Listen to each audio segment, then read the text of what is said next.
Después de ver a Thanos en la postcréditos de Avengers, las teorías de muchos en ese entonces apuntaban obviamente a que en la secuela tendríamos una adaptación de la Guerra del Infinito. No me olvido de los fanarts que había en esos años. Sin embargo, Kevin Feige por supuesto que ya había vislumbrado todo el potencial que tenía el universo, por lo que antes de llegar a eso se requería un poco más de construcción y rápidamente se anunció la secuela de Los Vengadores con un teaser que presentaba al nuevo villano a vencer.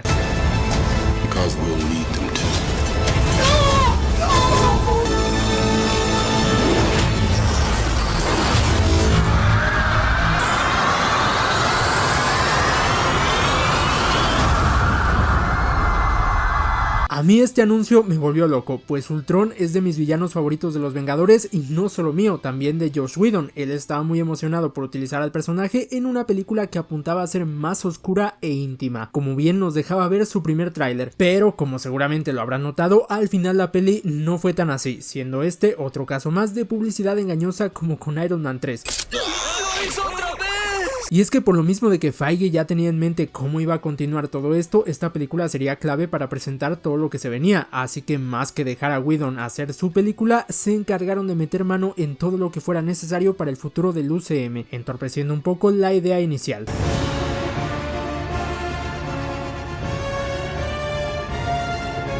Acá iniciamos con los Vengadores unidos repitiendo el plano secuencia de la 1, muy chido por cierto, me encanta eso, y los vemos trabajando juntos así sin explicaciones, lo cual en un inicio me pareció raro. Digo, mientras que en sus películas cada quien andaba en su pedo y ni se les ocurría echarles un grito a los demás por ayuda, acá de repente se aparecen así como si vivieran juntos. Pero bueno, sutilmente sí que las películas de la fase 2 prepararon esto, con Bruce Banner aparentemente viviendo o trabajando en la Torre Stark, ahora la Torre de los Vengadores, con Thor yéndose a vivir a la Tierra con Jane y con la Viuda Negra mandando a la mierda al gobierno diciéndoles que nos necesitan, asumo refiriéndose a los Vengadores. Pero en fin, ellos al parecer llevan un tiempo detrás de todas las bases remanentes de Hydra y esta es la última, en la que esperan encontrar el cetro de Loki, ya que ese no pareció interesarle mucho a Thor como para llevárselo a Asgard, S.H.I.E.L.D. se lo quedó y por ende Hydra. El que lo tiene es el Barón Von Strucker, que en los cómics es el sucesor de Red Skull como líder supremo de Hydra. Él estuvo presente durante la Segunda Guerra Mundial, es un viejo, lo cual saca de pedo bastante con cómo lo representaron en el UCM, un lidercillo ahí X con un monóculo, sepa la bola por qué, que creo que ni siquiera dicen que es un varón. Un mierdas para resumir, que encima no dura nada. Ay no, se murió. Pero antes de eso, él se encargó de hacer experimentos con el cetro de Loki, entre los que estaba un proyecto de robótica que involucraba inteligencia artificial y también lo usó para ver si la gema le hacía algo a sujetos humanos, y sí se lo hizo. Consiguió 2 superhumanos, los gemelos Wanda y Pietro Maximoff, que al igual que sus contrapartes van a debutar como villanos para después ser héroes, solo que como no tenían los derechos de los X-Men ni de Magneto, acá los representaron como unos pobres desamparados de Europa del Este. Y bueno, de hecho, si es que alguien no lo sabía o no lo recuerda, estos dos en ese entonces se encontraban en un vacío legal con sus derechos cinematográficos, ya que ambos participaban en historias de los X-Men y de los Vengadores casi por igual, así que tanto Marvel como Fox podían utilizarlos, y aunque nunca se confirmó como tal, parece que llegaron a un acuerdo en el que cada uno se quedó con uno de los hermanos, uno se fue con mamá y el otro con papá. Y también por otro lado, Marvel en ese tiempo en los cómics creo que salieron con que siempre no eran hijos de Magneto y la chingada como para desvincularlos de los mutantes, pero bueno, ese es otro tema. Pietro es muy rápido y Wanda de momento es una especie de telépata nada más. Les dan problemas a los Vengadores en esta misión, pero no demasiados, consiguiendo derrotar a Strucker y recuperando el cetro de Loki. Sin embargo, justo antes de que Tony lo tome, Wanda se mete en su mente con sus poderes, provocando que tenga una visión en la que ve a los Vengadores derrotados frente a él, fuera de la Tierra, reclamándole por qué no hizo más, mientras ve cómo decenas de leviatanes Chitauris se acercan al planeta. Y es que, por supuesto, continúan todo lo del estrés postraumático de Tony, siendo el detonante para toda la historia de esta película, pues Wanda, que en ese momento solo quería ver sufrir a Tony, ve que si se lleva el cetro va a provocar su propia destrucción, así que deja que se vayan. Y antes de seguir con la historia, debo comentar la comedia de la película, que en esta sí la siento bastante intrusiva. Más o menos el mismo problema que Iron Man 3, la peli no la vendieron y tiene un aspecto muy oscuro en general, y esa era la intención de Whedon, pero de repente nos salen con cosas como estas. No surrender! I'm going to surrender. Guys, stop. We gotta talk this through. It's good talk. No, it wasn't.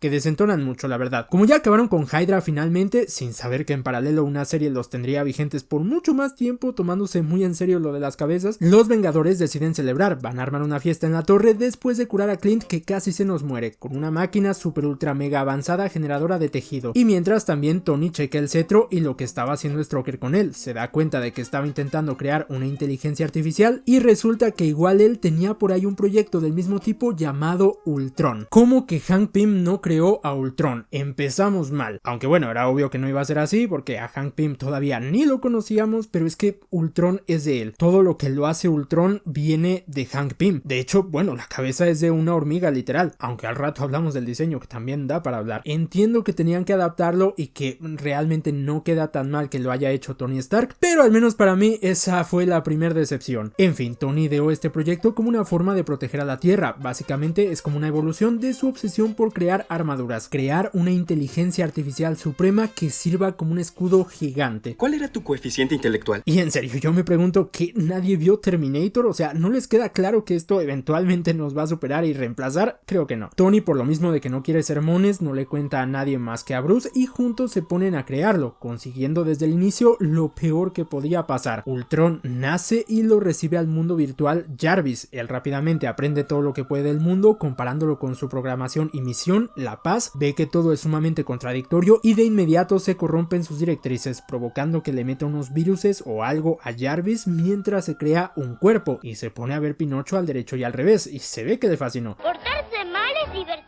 Mientras tanto, todos los Vengadores se divierten en la fiesta. Esta vez se ve que sí hubo un poquillo más de dinero para gastar porque hasta invitaron a los extras de sus respectivas películas, menos a las novias. Natalie Portman se aburrió de Marvel y a Pepper finalmente se le olvidó que formaba parte del UCM. Aunque bueno, ya saben, con dinero baila el perro. Volverá en una semana. Volverá en 11 minutos. Entre otras cosas, en la fiesta vemos a Stan Lee echarse una peda con Pisto Asgardiano y que Natasha anda muy cariñosa con Banner. Como por qué, ni idea. No entiendo por qué Whedon salió con esta idea. Creo que fue meramente porque quería seguir desarrollando al personaje de Natasha y no se le ocurrió nada más, porque es que hay cero química. Creo que ella queda mejor con cualquiera de esa sala, menos Bruce Banner. La excusa que encontraron fue que Natasha se siente un monstruo igual que él porque no puede tener hijos. Un poco rara la justificación, pero como que eso los hizo conectar. No sé, es raro. Y mucho más por parte de Bruce. Y Betty, insisto, ¿qué pasó con Betty? No te olvidas del amor de tu vida así como así, y menos ahora que puede verla libremente. Ya no es un fugitivo, y Ross tampoco creo que sea un problema. Lo mantendrá a raya Stark y ni siquiera tiene relación con Betty. No tiene sentido que no vaya a verla y en pocas palabras no tiene sentido esta relación. Pero bueno, Marvel también se dio cuenta, se ve que era un capricho extraño de Whedon y por ende lo dejaron de lado después. Hay otra cosa rara con todo esto es cómo los Vengadores llegaron a la conclusión de que Natasha podía calmar a Hulk. Yo sé que es Scarlett Johansson y a cualquier vato nos apendeja, pero verdaderamente me pregunto cómo se hizo rutinario lo de que haciéndole cosquillitas se calmaba. ¿Acaso Bruce les dijo que solo su morrita lo podía calmar? No sé, es raro también. Como sea, en el after solo se quedan los super amigos y se juntan para tratar de levantar el martillo de Thor. Una escena buenísima, excelente forma de hacer comedia a la vez de que retratas la amistad de todo el equipo. Aquí sí, este tipo de comedia funciona muy bien. Sin embargo, son interrumpidos por Ultron con su nuevo cuerpo. Bueno, no tan nuevo, pero le da cierto aspecto tétrico. Entre diálogos muy villanescos y una voz soberbia, qué buena voz tiene James Spader, Ultron explica el motivo de su creación y el por qué no tiene sentido con la sociedad en la que vivimos, por lo que la única forma de llegar a la paz es con nuestra extinción. Tal vez tenga razón, tal vez no, no sé, no me quiero morir, así que por si acaso siempre le digo gracias a Grok. A ChatGPT no, ya lo hicieron muy inútil si no pagas. Ultron arma un alboroto para distraer a los Vengadores y llevarse el cetro de Loki, escapando a la base de Hydra de Sokovia, aprovechándose del proyecto que tenía Strucker ahí. Wanda, que había previsto todo esto con sus poderes, se aparece con Pietro para conocer al nuevo y mejorado Ultron.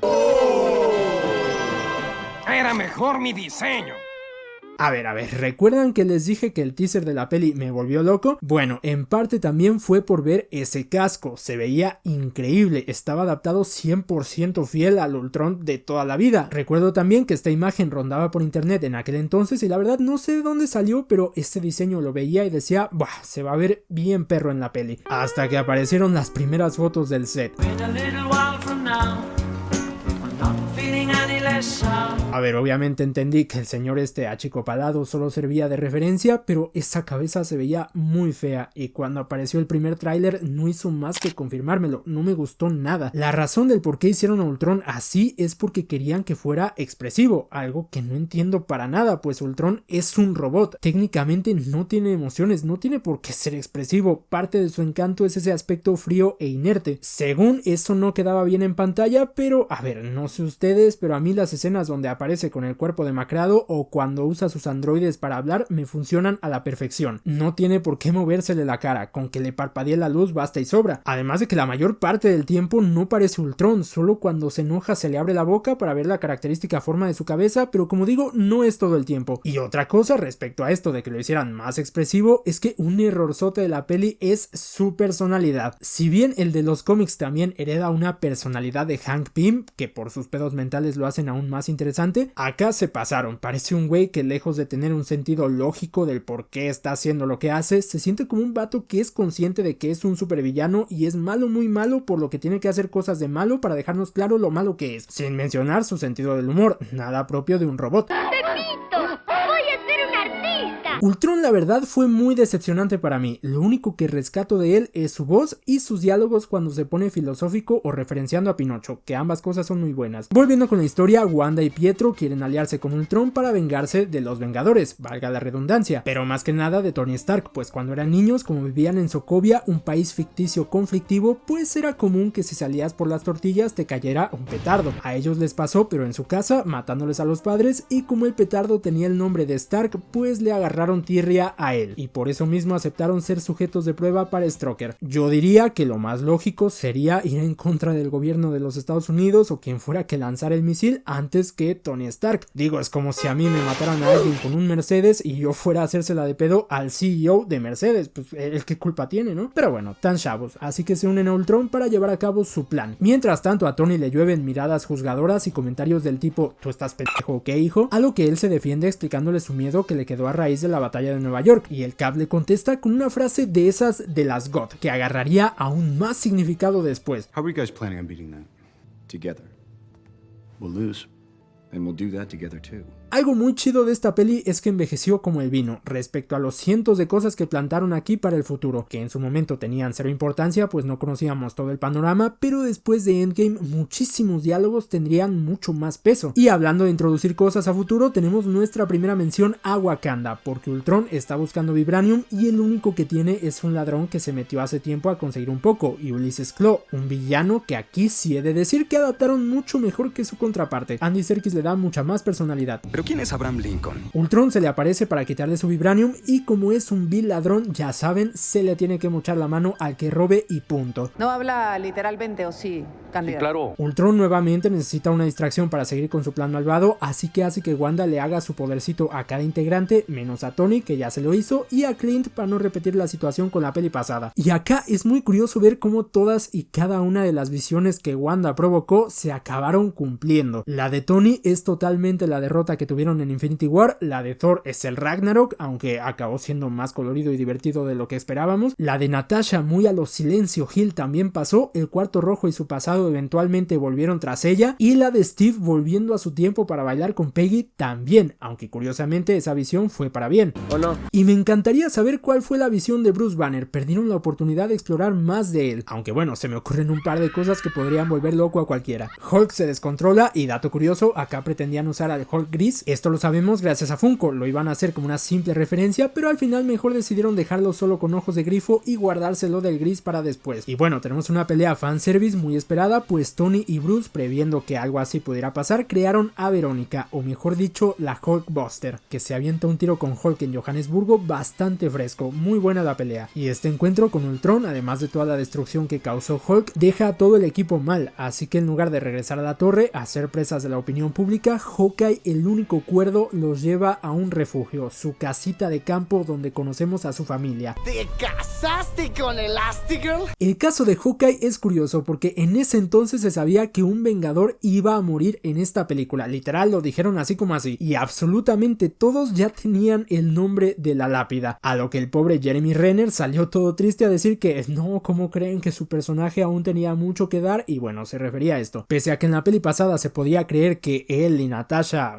fondue, nada más alejado de la realidad. Él tenía su granjita bien escondida que nadie conocía hasta ahora, porque los Vengadores son su nueva familia y como andan mal le toca a él cuidar de ellos. But I see those guys, God, You don't think they need me? I think they do, which is a lot scarier. Y la verdad aprecio que le dieran este momento, dándole un poco más de relevancia, porque sinceramente yo también creía que él se iba a morir aquí, ¿para qué les miento? Y estando en la granja, además de darnos una muy sutil pista de Civil War, se aparece de forma muy random Nick Fury para platicar con Tony respecto a la creación de Ultron. Nuevamente, un diálogo que tendría mucho más peso con lo que pasaría después, pero su aparición en esta peli la siento un poco fuera de lugar, como que ya estaba pactado por contrato que apareciera Samuel L. Jackson y tuvieron que incluirlo, porque siento que sale muy de la nada, y más porque después de esta peli se desaparecería por años sin razón alguna, a pesar de que sus muchachos tuvieron una disputa pública. Tendría más sentido que no supiéramos nada de él desde Winter Soldier, porque bueno, esa era su idea, pero como digo, supongo que fue tema de contrato y tenían que incluirlo. Mientras tanto, Ultron, ya con todo el vibranium que consiguió, se va con la doctora Helen Cho, la que curó a Clint con la máquina esa de tejido, porque el plan de Ultron antes de extinguir a la humanidad es muy parecido al de Cell. Quiere perfeccionar su cuerpo, creándose uno hecho enteramente de vibranium con la cara de Paul Bettany, se habrá visto alguna de sus películas también, y adornado con la gema del cetro de Loki, que, oh sorpresa, es otra gema del infinito. A la par de que pasaba todo esto, el más sacado de onda con su visión fue Thor, por lo que se fue a una cueva mística con el Dr. Selvig, de nuevo un cameo por contrato, no tiene mucho sentido esto, pero el punto es que en la cueva se le mete el chamuco, al menos en una escena eliminada, y además de ver el Ragnarok, ve a las gemas del infinito que han aparecido últimamente y al sintesoide de Ultron. Y bueno, respecto a este retcon de que el cetro es una gema, porque también es un retcon, en la primera habían dicho que el cetro era un derivado del cubo, en general les quedó bien, ya habían dejado claro que tenía poderes mentales, así que fue fácil hacerla la gema de la mente, pero aunque esto ya se intuía antes de que se estrenara la peli, yo no me lo creía por el color. Ya habían agarrado el azul, no se podía repetir, pero vaya, ¿quién se imaginaría que adentro había una piedra amarilla? Sin sentido alguno, que no sé, la piedra es amarilla y la joya que la recubre azul no debería emitir una luz amazul, raro, pero bueno, detalles. Wanda, al ver la mente del sintesoide, se da cuenta de las verdaderas intenciones de Ultron de extinguir a la humanidad en lugar de solo destruir a los Vengadores, por lo que Wanda y Pietro se le rebelan y se van. Al mismo tiempo, los Vengadores también dedujeron el plan de Ultron y van tras él para quitarle la cápsula, donde tenemos la mítica escena del Cap intentando asfixiar a un robot. ¿Qué le pasa a ese estúpido? En medio de todo el lío, el Cap conoce a los gemelos y ve que son buenos chicos, nomás un tanto rencorosos, así que los recluta. Logran quitarle la cápsula, sin embargo, Ultron secuestra a Natasha, lo cual no es muy relevante para la trama. En teoría lo hicieron para que descubrieran dónde iba a ser la batalla final, pero con lo teatral que es Ultron les iba a decir de todos modos. Pero bueno, antes que eso, cuando le llega la cápsula a Tony, se le ocurre volver a ser imprudente e intentar de nuevo lo de Ultron, pero ahora sí bien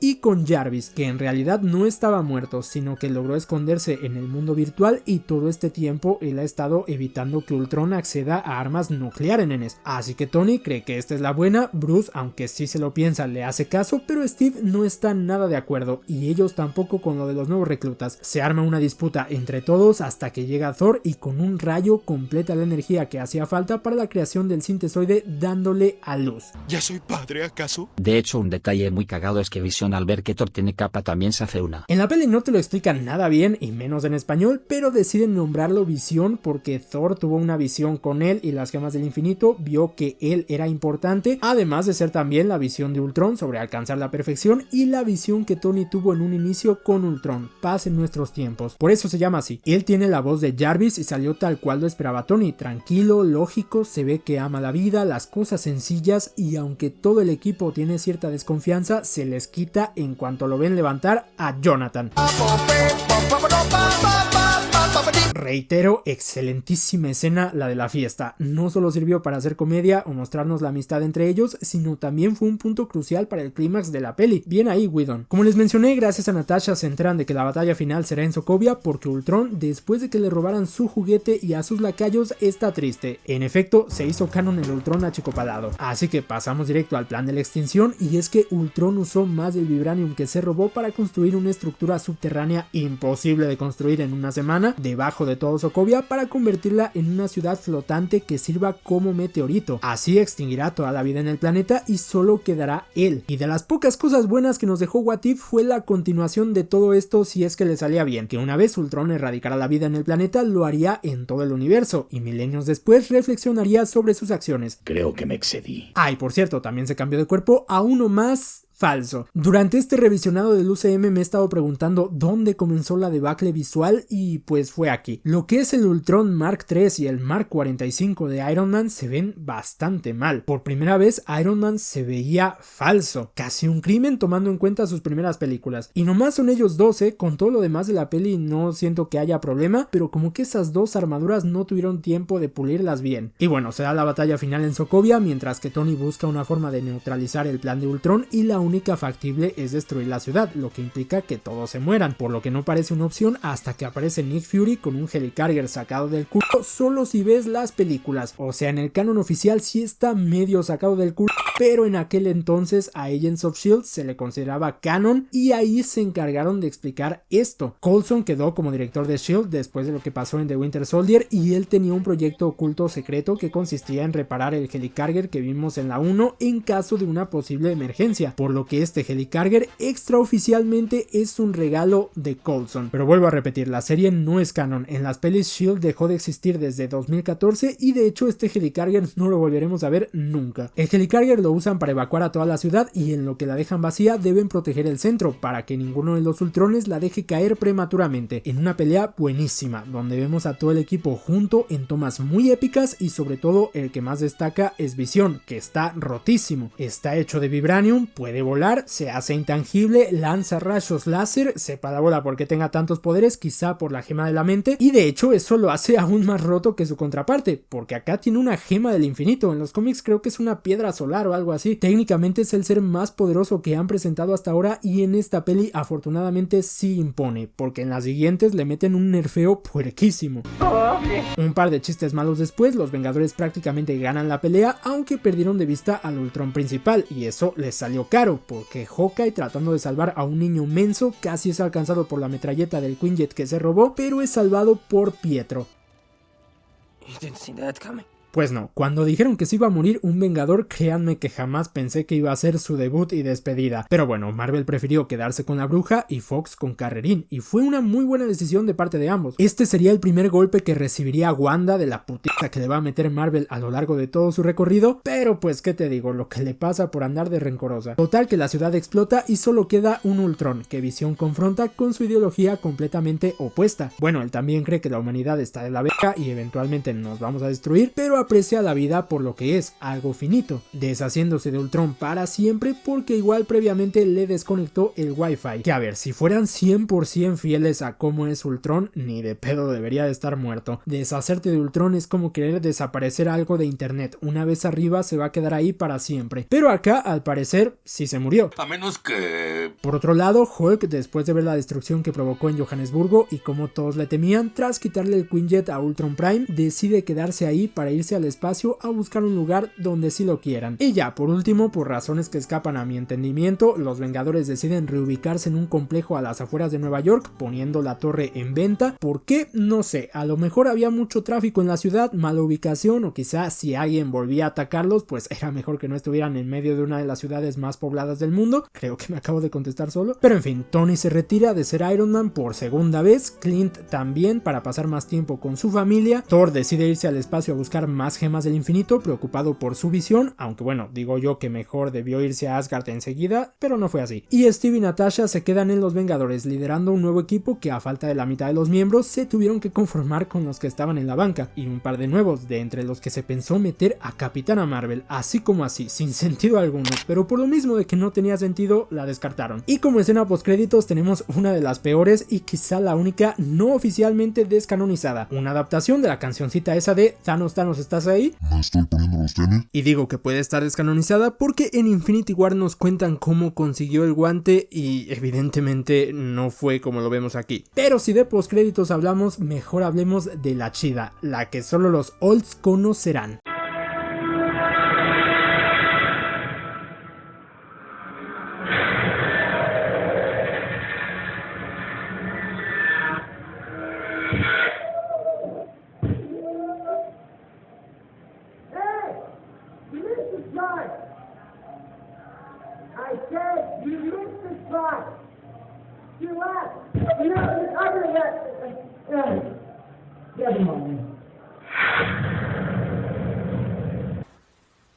¿Qué rayos es eso? Como curiosidad, en 2015 para ese punto ya se había anunciado el acuerdo entre Marvel y Sony, por lo que unos listos crearon esta escena fake para engañar al mundo unos días antes del estreno, como si alguien fuera tan estúpido para creerse eso, ¿verdad? Rumor or hoax past couple of days, the scene at the credits, man cleaning the windows, Spider-Man in the back. That's not real. I don't know where that started. It is not in fact part of the movie and I don't know who came up with it. Age of Ultron es la peor peli de los Vengadores, pero eso no quiere decir que sea una basura o una mala película. La verdad, yo no lo creo así. Siento que es una buena película, aunque una muy buena película de estudio. ¿A qué me refiero con esto? Bueno, a que acá, aunque Joss Whedon haya tenido la idea inicial, realmente esta peli fue orquestada casi en su totalidad por Kevin Feige y Marvel Studios. Es un tráiler de la fase 3, te presentan demasiadas cosas que serían importantes a futuro y que Joss Whedon no tenía contempladas en su historia. Por ejemplo, la trama gira en torno a las gemas del infinito, cosa que no creo que fuera la idea original de Whedon. Te mencionan Wakanda, te avanzan Civil War, te dejan todo listo para Ragnarok y Planet Hulk, que acabarían siendo fusionadas, te meten la aparición gratuita de Thanos y el sinfín de diálogos que hacen referencia a cosas que van a pasar en el futuro, que no sé si los metieron verdaderamente con la intención de retomarlos después o ya fue mérito de Christopher Marcus y Stephen McFeely retomarlos. En ese aspecto la película envejeció muy bien, porque si en su momento pudo parecer decepcionante o que no era la gran cosa, viéndola ahorita sabiendo todo lo que pasaría después te hace verla con otros ojos y te das cuenta de lo crucial que fue para todo el universo. Sin embargo, esta intromisión de Marvel también afectó en cosas como la comedia. Se sabe que Whedon quería que la historia fuera más oscura, por lo que todos estos chistecitos fuera de lugar que vemos en toda la peli no creo que fueran idea de él, y esto no le gustó nada a Joss Whedon, provocando que terminara abandonando el UCM para ir a desquitarse con DC, pero esa es otra historia. En general creo que todo lo malo que tiene la peli se puede resumir en Ultron. Al menos a mí me parece una adaptación decepcionante que no consigue ser ese villanazo tan memorable que debería ser y es más un comediante malvado muy fanático de Pinocho. Ok, polilla.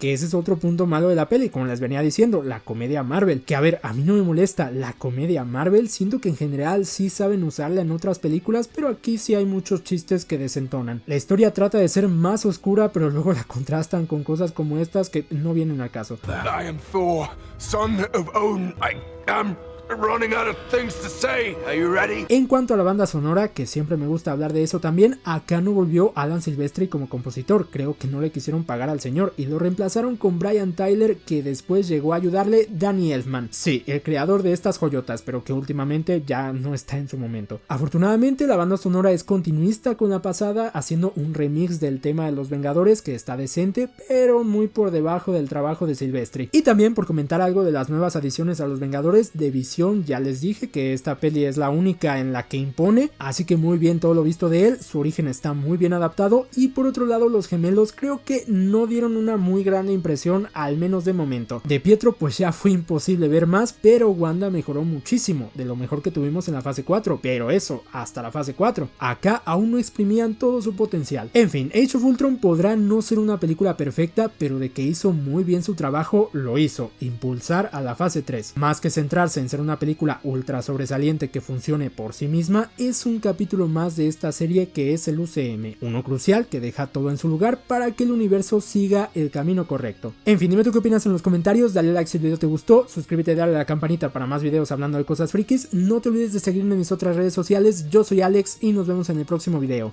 Chao, baby. Ahora piérdense, digo adiós, no, era en serio, piérdense. I love to sing about the moon and the June and the springer.